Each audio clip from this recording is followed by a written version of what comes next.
Tô aqui na minha cobertura e esse foi o resultado de hoje, 15 mil reais. Eu fiz questão de ir ao banco e pegar em espécie só para vocês terem noção. Já vou te adiantar que eu não sei gravar vídeos e esse provavelmente já vai estar todo cortado. O que mais tem na internet é 7-1 programado para te enganar. Essa é a grande verdade. Gente que não tem resultado nenhum e quer vender milagres na internet. Nunca nem saíram do Brasil e moram debaixo do teto da mamãe. Eu posso ser um desses 7-1? Posso. Talvez eu até seja. Como é que vocês vão saber? Fale o seguinte, galera. Entre no meu Instagram. Europa é minha segunda casa. Vou todo ano para Grécia, Paris, Tailândia, Estados Unidos e sempre muito bem acompanhado. Meus amigos, não tenho carro, não gosto de dirigir, tenho apenas jatos e helicópteros. Meu nome é Diego Aguiar e há anos todos querem saber o que eu faço. Imploram para andar, trabalhar comigo e ter a minha vida. Eu tenho uma boa notícia. Agora você também pode. Sou amigo de famosos no mundo todo. Whindersson, Orochi, Ludmilla, Anitta, Post Malone, Taiga, Dennis DJ. Então vamos lá, vou revelar o meu segredo. Trabalho com o mercado financeiro há mais de 10 anos, já estou aposentado há mais de 5. Faz o seguinte, meu amigo, se você acha que isso tudo é uma grande mentira, sai do meu site agora, faz esse favor pra mim. É o seguinte, eu vi muito safado 7-1 vendendo cursos ridículos na internet e eu nunca vendi nenhum curso de nada. Eu ganho dinheiro do mercado e não vendendo cursos. Estou aqui hoje para mudar tudo isso. Vou te entregar conteúdo de qualidade e não vou estar ganhando nada com isso. Presta muita atenção como tudo isso vai funcionar. Meus traders fazem operações no mercado de opções. Sempre que eles forem fazer uma operação, eles vão mandar para vocês copiarem apenas clicando em um botão. Resumindo, você vai ter o resultado de um profissional mesmo sem entender nada. Eu sou multimilionário e copio todos esses sinais. E como você vai saber se isso funciona, se é verdade ou não? Muito fácil, basta comprar agora, o preço é ridículo. Como eu disse, eu não ganho nada, o dinheiro vai todo para minha equipe. E se você não gostar, não tem problema. Pede o dinheiro de volta que eu devolvo na mesma hora. Já me alonguei muito, então clica no botão agora. Caso ele esteja funcionando, significa que ainda tem vaga. Se não estiver funcionando, me manda uma mensagem no Instagram. Lembrando sempre, a prioridade são minhas amiguinhas. Te vejo no meu curso ou nas melhores festas do mundo. Pontuação apenas. Tô falando da preparação, do cuidado com o atleta, da parte física, da programação que é feita para o time chegar em tal estágio físico em outubro, em novembro, né, quando chega a reta final dos campeonatos. É muito mais abrangente, porque o jogador vai para a seleção e o que o preparador fez, do mesmo jeito que as pessoas falam, olha, o treinador não tem que se preocupar com os clubes. E eu entendo, eu acho que seria muito bom se tivesse essa preocupação, mas ele está lá para ganhar títulos pela seleção. Então, ele vai lá e convoca quem ele quiser, mesmo que ele prejudique clube X, Y ou Z. O preparador físico da seleção, ele vai fazer a mesma coisa. Ele vai tirar do jogador tudo o que é possível naquele período. E se isso for gerar algum problema depois, ou o jogador tiver que diminuir a intensidade de treinamentos, o que vai piorar o seu rendimento em algum momento do Campeonato Brasileiro da Libertadores, o preparador físico da seleção brasileira não vai se preocupar. Então, quando você tira tantos jogadores de um time, o time não tem que jogar. E ele tem que ir para todas as instâncias esportivas possíveis para brigar por isso. Ele tem que peitar a CBF, ele tem que peitar tudo o que for possível para fazer valer o seu direito para o seu torcedor. Porque o presidente do Flamengo, ele tem que defender o interesse do futebol brasileiro e do torcedor do Flamengo.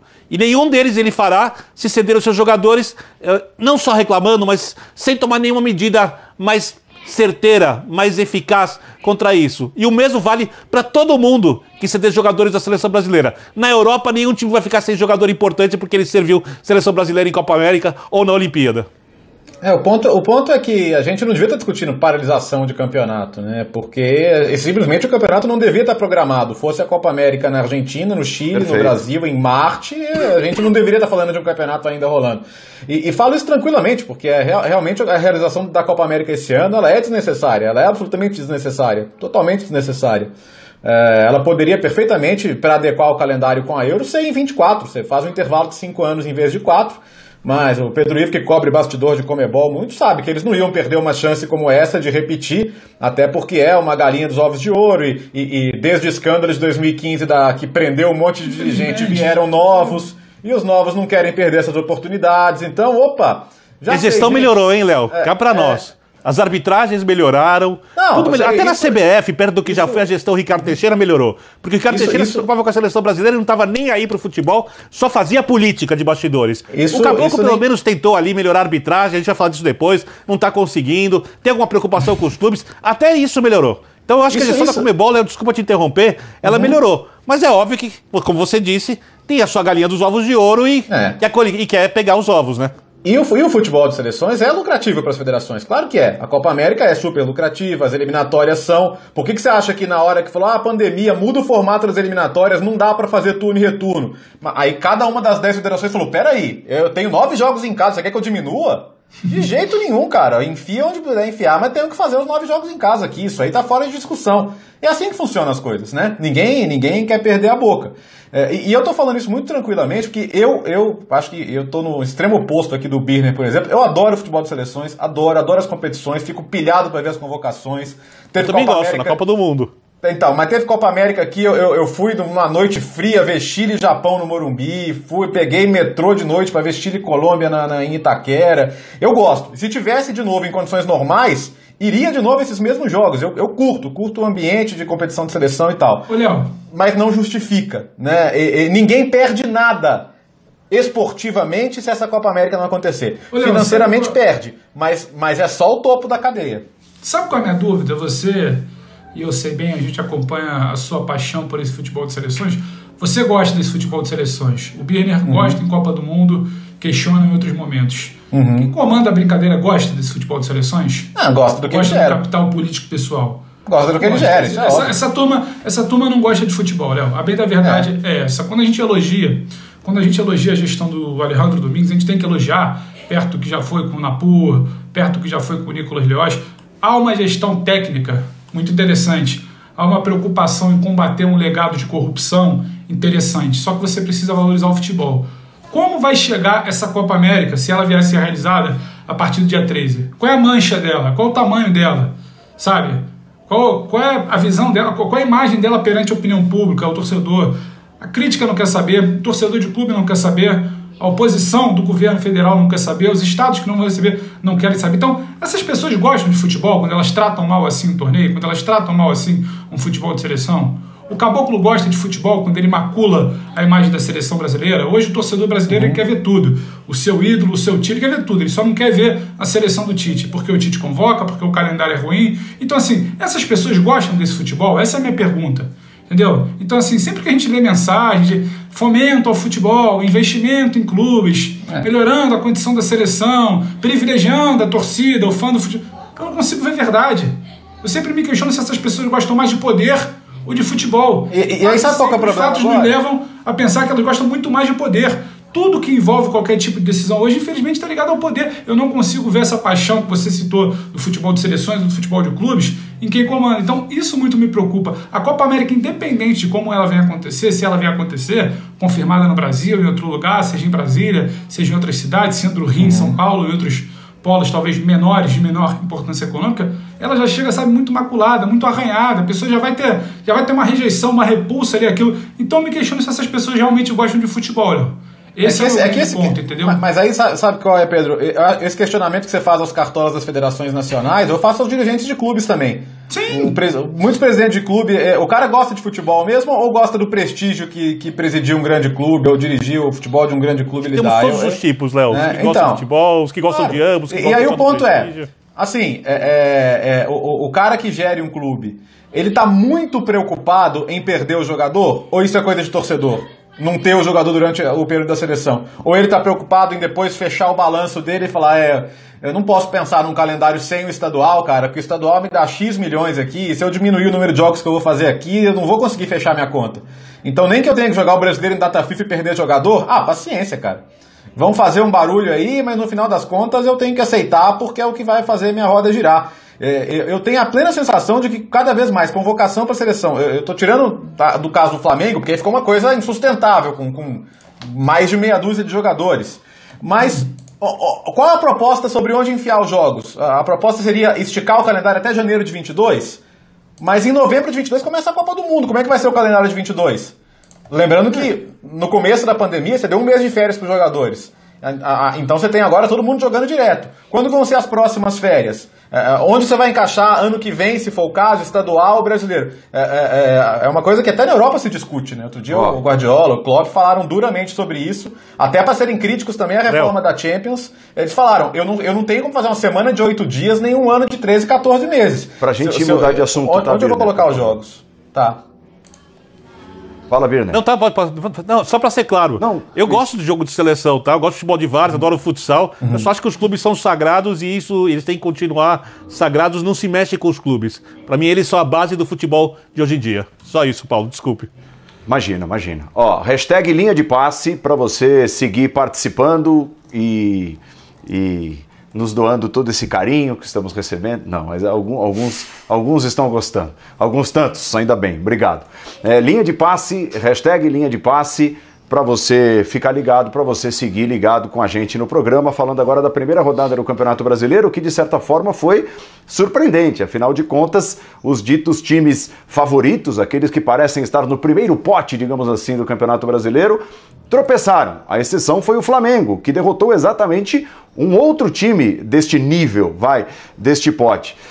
Como perguntar não ofende, é claro, é só a primeira rodada, mas a coincidência foi muito grande, Pedro Ivo. Será que a tendência desse campeonato é, de repente, esses times considerados favoritos terem até mais trabalho enfrentando os outros, como tiveram trabalho na primeira rodada? Ou foi uma coincidência daquelas? Não venceram, né? São Paulo, Atlético, Grêmio, Inter e Palmeiras. E só o Flamengo venceu desses times, repito, ditos favoritos à conquista do título.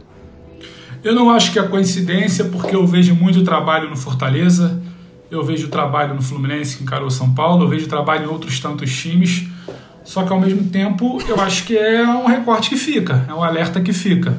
O Flamengo, com todas as suas oscilações, a gente vai poder passear por esse tema aqui ao longo do programa, ele mostrou que ele ainda está um pouquinho mais preparado. Se não é aquele Flamengo que todo torcedor sonha, todo mundo se viu acostumado a falar em 2019, início de 20, em alguns momentos do ano passado, ainda o Flamengo talvez passe um pouco mais de segurança do que esse São Paulo, que é bom lembrar, não teve o Dani, não teve o Benítez, encarou um Fluminense muito aguerrido, não é um Fluminense, sabe, um time fácil de ser batido. Se não é exatamente um time brilhante, tem muita coisa para se ver nesse recorte. Quando a gente fala que o Palmeiras tropeçou jogando diante de um Flamengo. Então não é exatamente um tropeço qualquer. Alguém poderia tropeçar nesse duelo. Quando a gente fala do Galo, o Galo tropeçou diante de uma atuação, para mim, sensacional. Talvez a maior surpresa, a mais grata surpresa dessa primeira rodada, Fortaleza. Então, assim, acho que tem muito de que alguns times que a gente aponta inicialmente como postulante, favorito, acho que todo mundo aqui deve ter caído nesse mesmo ciclo, né? Atlético, Internacional, Grêmio, São Paulo, Palmeiras e Flamengo, difícil escapar desses 6. Acho que muitos desses times precisam aprimorar certas situações. E acho que o Flamengo, ainda que precise aprimorar, está um pouco mais sólido, Paulo. Então acho que explica talvez esse recorte da primeira rodada. É uma coincidência? Não é só coincidência, porque tem muito trabalho do outro lado. Será uma tendência? Acho que não também, porque tem uma margem de 37 rodadas de evolução. Eu vejo que a coisa pode, sabe, se mostrar, o trabalho pode ser verificado ao longo de tudo. Mas acho que eu vejo sim uma informação, uma ratificação, uma confirmação de que o Flamengo, se tiver numa balança ali de muitos confrontos diretos, ainda está um pouquinho acima. Se vai evoluir mais, se vai regredir, se vai involuir, para usar o termo que o Léo citou ao fazer aquele recorte dos jogos da Libertadores, a gente vai ver ao longo do campeonato. Hoje, ele se mostrou um pouco mais preparado por situações pontuais, grande exibição do Diego Alves, o Bruno Henrique voltando a decidir uma partida, sim, mas ele se mostrou mais pronto também para segurar um Palmeiras e construir esse resultado. Então talvez seja um recorte que eu vejo. Mas fala, Birne, acho que você chamou aí, né? Isso. Primeiro a gente precisa pontuar o que cada um de nós acha, quem cada um de nós acha que é favorito. Eu vou dizer os meus. Hoje, 31 de maio, com os atuais elencos que podem ser mudados, que tem janela de transferências, que jogadores podem se machucar, que tem surto de Covid, que tem Copa América, desprezando tudo isso. Se todos os times estivessem com seus atuais elencos, eu divido 2 grupos de favoritos. Os principais, Flamengo, Atlético e Palmeiras. Motivo, elencos. Ou seja, o Atlético, por exemplo, para mim, taticamente, como um baile do Fortaleza, inclusive tático, não é uma questão técnica individual, porque não são equipes comparáveis. A gente já falou disso, inclusive, antes, fui muito xingado, né? Foi entrar no Twitter ali, bloqueei um monte de gente. Taticamente é um time longe de estar pronto. Tô aprendendo com vocês, Paulo Andrade. O convívio tá me ajudando nisso. Antigamente eu deixava passar tudo. Tá longe de estar pronto taticamente. É o time que mais tem condições de fazer frente ao Flamengo. Que a gente não sabe se vai ter o Gerson, se vai trazer outro jogador, como o Thiago Maia volta se não tiver o Gerson, como o time vai jogar, ou seja, há dúvidas. Mas esses três, pelo potencial